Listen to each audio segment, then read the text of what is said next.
When someone is coming to you and they are venting to you, they're talking about how they've been suffering, they're talking about how reality has perhaps wronged them, or about how they're not good enough, or they're unworthy, or no matter what they do, they keep repeating the same patterns. When you find yourself tending to a friend, a brother, a sister with that sort of presentation, remember two things.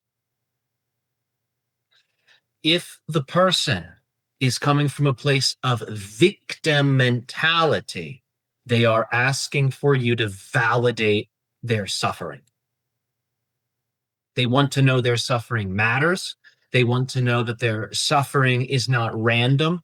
They want to know that their suffering is somehow benefiting them.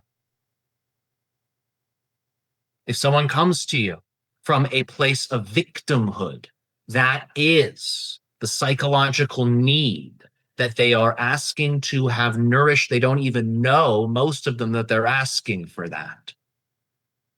When you find someone comes to you and they are operating from a place of unworthiness, oh, I'm not good enough, I'm not smart enough, I am not fast enough, I'm not like the rest.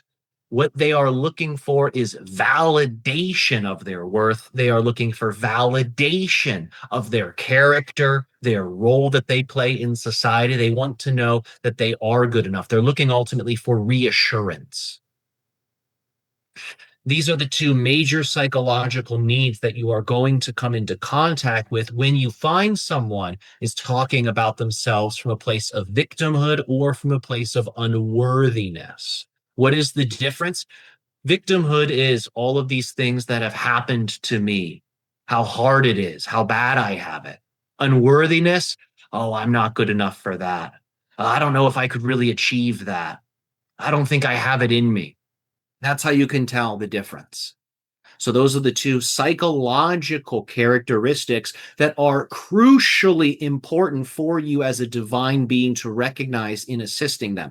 Because if you do not address those dimensions of the mass, then any attempt to communicate anything at all to them will be met with resistance. The honoring of those needs, the honoring of the mask is what actually encourages them to relax and to become open to whatever guidance, whatever information, whatever energy you desire to transmit. So that is the most important thing with those people. If you fail to recognize those details, you can say all you want to them, but their wall may remain up. They may remain unaffected on that psychological level. Energetically, you may have kickstarted a change, sure, and that's very good.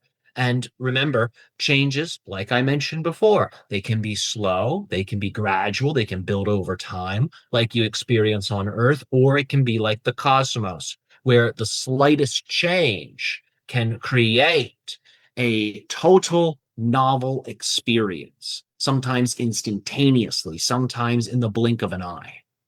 So you have that capability, you have that power. Ultimately, individuals experience suffering in terms of the psyche and many of the physical situations that they create because of outdated stories they are holding on to. What do all of these stories, all of these negative belief systems have in common? Consciousness. So once you validate their personal story, their suffering, or remind them of their worth, that they are good enough, they've always been good enough, once you're here and you're able to then enter into their inner sanctum through their allowance, you can begin to simply remind them that all things are a projection of their mind.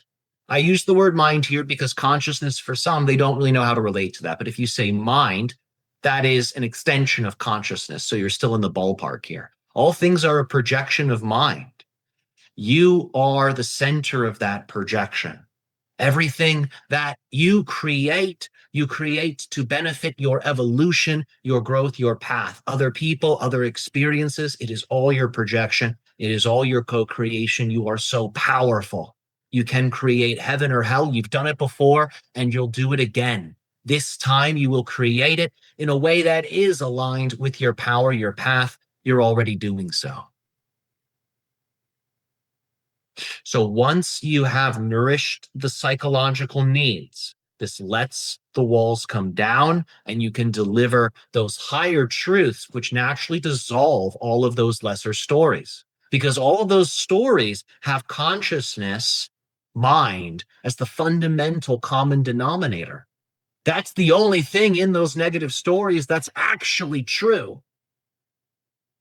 So when you emphasize that level, you are emphasizing truth, and truth is not inert.